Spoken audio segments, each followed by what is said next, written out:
Every moment captures crucial evidence. Every inquiry demands total transparency. Mastering your legal rights, achieving lasting justice. You two, what are you doing out here?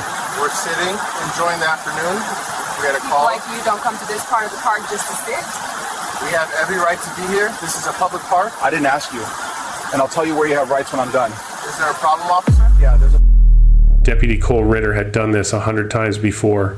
The approach, the posture, the question that was never really a question. What he did not know, standing over two people on a park bench on a quiet Saturday afternoon in September, was that this time, the people he had chosen to make feel small were the two most dangerous individuals in Caldwell Park, and they were already recording him. For 10 years, Cole Ritter had served with the Harlan County Sheriff's Department, and in that decade, he had achieved the singular distinction of never once advancing beyond the rank he had started with. He had sat the sergeant's examination twice. He had not passed either time and had quietly stopped mentioning a third attempt. His personnel file ran to considerable length for a man who had never been formally disciplined, filled instead with the quieter documentation of complaints that had been received, reviewed, and filed away. In 2017, a black family on Caldwell Street submitted a grievance after Ritter issued their rented property a series of code violation citations, cracked guttering, a mildly uneven section of driveway, and outbuilding deemed unlicensed. The citations were accurate in their technical detail. They were also selectively applied. Properties on either side of the family's rental shared every condition cited and received nothing. The family vacated within 4 months. The case was closed. In 2020, a black college student was detained by Ritter in a supermarket parking lot for 22 minutes. Ritter's report described the student as moving in a manner consistent with surveillance of vehicles. The student had been searching for his car keys. The complaint was reviewed. A letter of caution was placed in Ritter's file. He was back on patrol the following Monday. In 2022, a Latino couple filed a formal grievance after Ritter conducted traffic stops on their vehicle 4 separate times across 6 weeks on Route 9. Each stop was logged as a routine check. The couple's attorney submitted a written request for the statistical basis of such frequency. The department did not respond substantively. Ritter attended a half-day seminar on community relations. He returned to full duty 3 days later. 3 complaints, 3 warnings, 3 returns to the same roads, the same park, the same unhurried authority. Ritter had processed this sequence and drawn the conclusion it was designed to produce, that nothing he did in a uniform in Harlan County would cost him the uniform. He had been right for 10 years. He was about to be wrong in a way that could not be undone. If you are ready to see institutional racism taken down, like this video and drop a comment telling me where you're watching from. And if this is your first time here, hit that subscribe button right now, because you won't want to miss tomorrow's story of cops messing with the wrong people and finding out. Let me know if you enjoyed the story. Let's continue. What Deputy Cole Ritter could not see from where he was standing was anything beneath the surface of the two people in front of him. Jerome Parker was 41 years old and had spent 13 years as a special agent with the FBI's Financial Crimes Division. His career had been built on the slow, methodical construction of cases against individuals and organizations that had devoted considerable resources to making themselves invisible money laundering networks operating across 4 states, fraud enterprises embedded inside legitimate businesses, financial structures designed specifically to resist scrutiny. He had testified before federal grand juries on 11 separate occasions.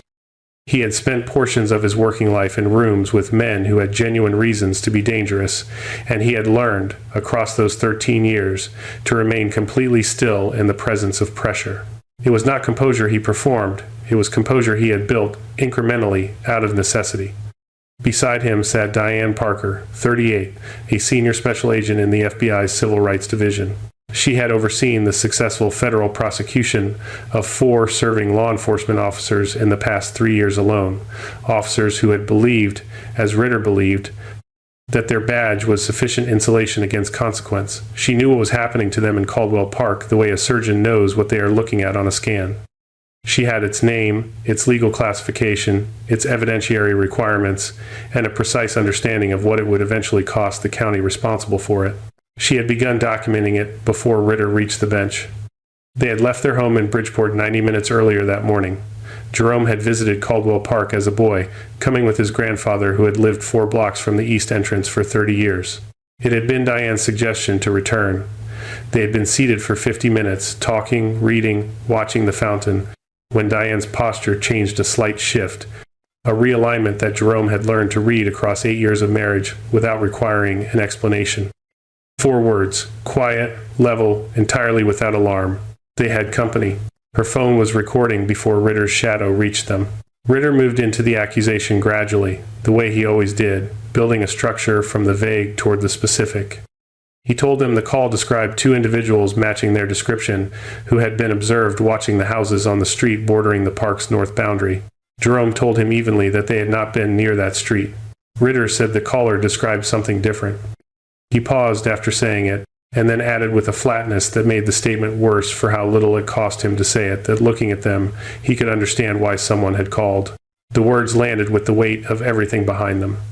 He unclipped his radio. He called in a possible 1066. He added suspected narcotics activity to the official log, his voice steady and procedural, as though what he was doing was paperwork rather than the construction of a false record on 2 people who had done nothing except sit in a public park on a Saturday afternoon. Diane did not look at Jerome. Jerome did not look at Diane.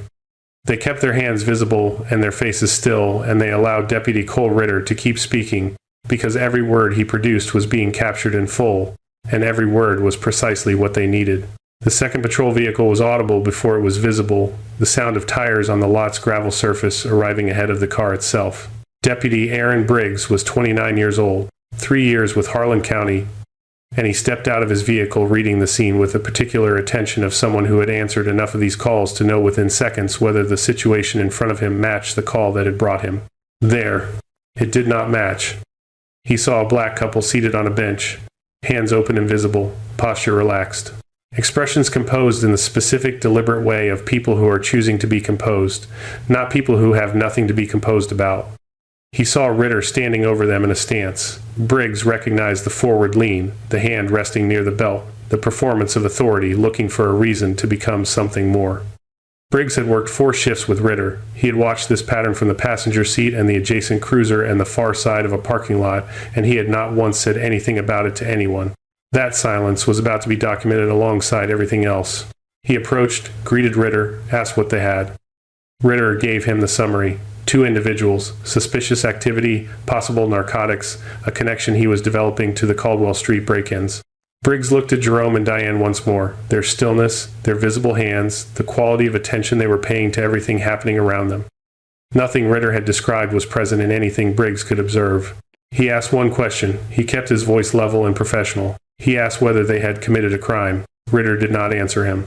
Ritter produced his notepad. He began writing physical descriptions, the time, the location, the basis for the stop as he intended to record it, narrating the process aloud as he went, as though documentation itself were a form of pressure. He informed Jerome and Diane that based on the call, the narcotics designation in his radio report, and what he characterized as their failure to voluntarily provide identification, he had sufficient grounds to detain them for further questioning. He added that he might have grounds for arrest. The word might carried the tone of a formality, not a genuine uncertainty. Jerome stood slowly. Every movement announced itself, weight shifting forward, hands rising slightly, the unhurried rise of a man with absolute control over the information his body was communicating. 6 feet tall, deliberate in every motion, trained over 13 years to ensure that nothing he did in a tense situation gave anyone present a reason to make it worse. Diane rose beside him, her thumb resting lightly on her phone as she adjusted its angle without closing the app. Briggs stood with his arms at his sides and watched. His expression gave away nothing, but the quality of his stillness was different from Ritter's. This was not the stillness of someone in control.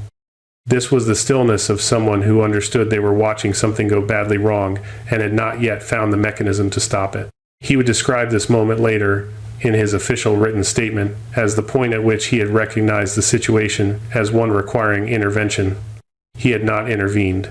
Jerome and Diane did not need him to. 22 minutes had passed since Ritter first spoke. Jerome reached into the interior pocket of his jacket. The movement was slow, wide, and entirely visible, the movement of a man who has learned, through years of working in situations where misreading a gesture can have irreversible consequences, to make every physical action as legible as possible to every person watching. His hand emerged holding a black leather credential wallet. He opened it in a single motion. The gold badge caught the light coming off the fountain. He identified himself without raising his voice. Special Agent Jerome Parker, Federal Bureau of Investigation, Financial Crimes Division. He held the credential at a consistent height and angle, steady enough for both men to read the identification card in full. He then indicated Diane beside him, who opened her own credentials with the same unhurried precision. Senior Special Agent Diane Parker, FBI Civil Rights Division. Jerome looked at Ritter and told him that for the past 22 minutes, Ritter had been committing federal civil rights violations. He told him that every word of it had been documented. The expression that moved across Ritter's face in the silence that followed was not anger. It was not the defensive posture of a man preparing to argue his way out of something. It was the expression of a man in the specific moment of understanding that something he cannot take back has already happened, that the ground has already shifted, that the position he believed he occupied no longer exists. His mouth opened. His notepad remained in his hand. No sound came out. Briggs took one step back. Not a retreat, a step. Measured, visible. A single motion that placed him physically outside the perimeter of what Ritter had just done to himself. Deputy Ritter had 10 years of service behind him and 3 buried complaints that the department had classified as resolved, and he had just delivered every word of his conduct out loud, in detail, to 2 federal agents on their day off. Do you think the department always knew what he was doing out there? Drop yes or no in the comments below and share this with someone who believes that accountability should apply to everyone, no matter what uniform they wear. Diane raised her phone. She played back 30 seconds of audio in the open afternoon air of Caldwell Park, Ritter's own voice returning to him across the space between them, clear and unambiguous on the recording.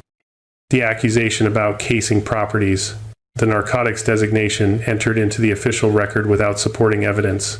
The statement about the kind of people who belonged in a neighborhood like this one. Every word was clean. Every word was exactly as he had said it. Briggs stood with his eyes on the ground. When the audio stopped, Diane addressed Ritter directly. She described what the recording constituted: documented evidence of racial profiling, illegal detention of federal agents, and the deliberate falsification of an official report. She said it without emphasis or performance, in the measured register of someone reciting a list they assembled some time ago and are now simply reading back into the record. Then she told him the recording was not the only evidence they had. She said it once. She did not follow it with anything. She watched Ritter's face as the sentence settled over him in the warm September light, and she gave him the space to understand fully, without assistance, that whatever version of control he believed he had retained over the afternoon had already been taken apart at its foundation. 24 hours after the confrontation in Caldwell Park, 2 investigators from the Harlan County Sheriff's Department sat down with the footage from Deputy Cole Ritter's body camera. The review was procedural standard protocol following a complaint at this level. What they found in the footage was not something Ritter, in the confusion and shock of the afternoon's final minutes, had apparently thought to account for. The camera had been running since he stepped out of his vehicle.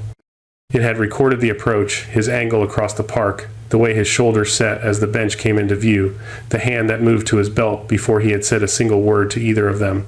It had recorded the lean over the bench. It had recorded the accusations delivered in sequence, the radio call, the 1066 designation spoken clearly into the microphone while Jerome and Diane Parker sat with their hands visible and said nothing. Everything on Diane's phone was on the body camera as well, from a different angle, with no possibility of context being disputed. But the body camera had recorded something else. Something that Diane's audio had caught only partially a sound without a clear visual origin, and that the investigators now watched in silence as the footage played. Before Ritter reached the bench, he had stopped, briefly, no more than 2 or 3 seconds, on the path leading toward the fountain. He had turned his head and looked in both directions along the path. He had assessed who was nearby and how close. He had determined that no one within range would be able to clearly observe what he was about to do, and then, satisfied, he had stepped forward.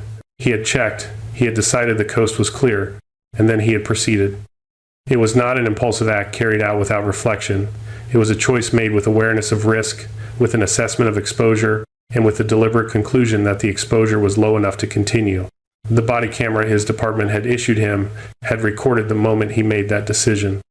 That distinction between bias expressed impulsively and bias enacted with premeditation would carry significant weight in every proceeding that followed. Sheriff Dale Pruitt arrived at Caldwell Park before the afternoon had ended. He was 61 years old and had administered the Harlan County Sheriff's Department for 9 years. He had read the prior complaints against Ritter. He had reviewed the warning letters before signing them. He had approved the returns to duty following each seminar. He arrived at the park carrying the full weight of what that history meant now, and he did not attempt to set it down. He listened to the audio recording in full. He watched the body camera preview on an investigator's laptop without interrupting it.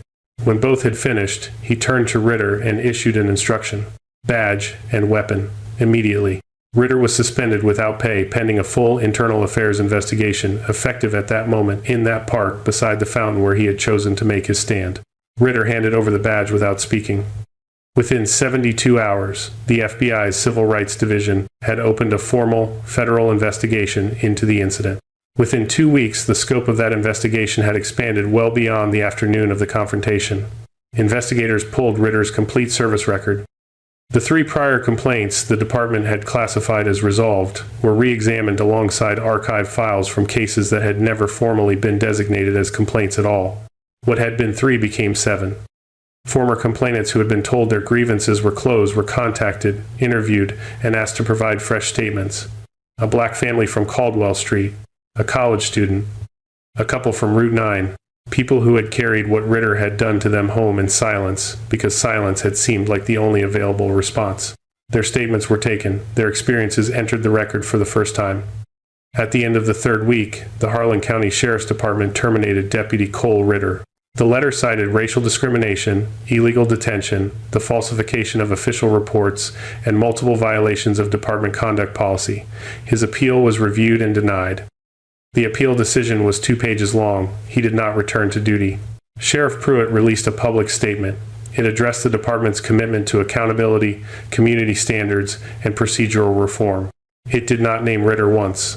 Jerome and Diane Parker filed suit against Harlan County the following month. Their attorneys did not limit the argument to what had occurred on a single Saturday afternoon.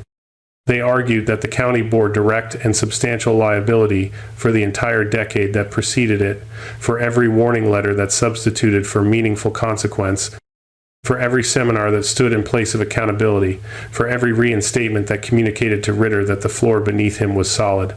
The department had not merely failed to stop him. It had, through consistent and documented inaction, actively maintained the conditions that made him possible. 14 months after Jerome and Diane Parker had sat on a bench near a fountain in Caldwell Park, a Harlan County judge approved a settlement of $10,500,000 in their favor. The terms covered financial compensation for the civil rights violations they had sustained. They required a mandatory independent audit of the department's internal complaint procedures, every stage, every decision point, every mechanism by which complaints had been received, reviewed, and quietly closed. They imposed new documentation requirements for all detention incidents where racial profiling was alleged, and new oversight obligations that would sit outside the department's own chain of command.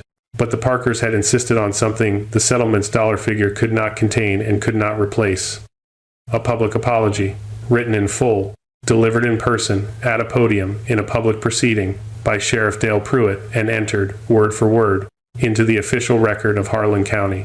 On a Tuesday morning in November, Pruitt stood at a lectern in the Harlan County Municipal Building. The room held members of the press, representatives from 2 civil rights organizations, Harlan County officials, and Jerome and Diane Parker seated in the front row. Pruitt read the statement from beginning to end without omission. He did not rush through it. He did not editorialize around it. He read every sentence of it into the microphone, into the record, into the room. He did not look comfortable doing it. Jerome and Diane Parker did not look away from him once. The drive back to Bridgeport that evening took the same 90 minutes it had taken that morning, along the same roads, past the same county line. Jerome was quiet for most of it. He watched the flat Harlan County roads give way to the elevated geometry of the interstate, and the interstate give way to the familiar geometry of home. And somewhere in that transition, he said what had been sitting between them since the afternoon. They had chosen to stay on that bench and let Ritter talk himself to the end of his career. He asked how many people Ritter had done this to who had no way to fight back. Diane did not answer quickly. She had spent 6 years in the Civil Rights Division working through files that asked the same question about officers across a dozen jurisdictions. She knew the answer the way she knew the layout of a case file she had read too many times, not with any distance, but with the particular exhaustion of someone who has held the weight of it long enough that it no longer feels like weight. It just feels like truth. The $10,500,000 was real. The apology on the public record was real. The audit was underway. Cole Ritter's badge was in a drawer in an evidence room in the Harlan County Sheriff's Department, and he was not coming back for it.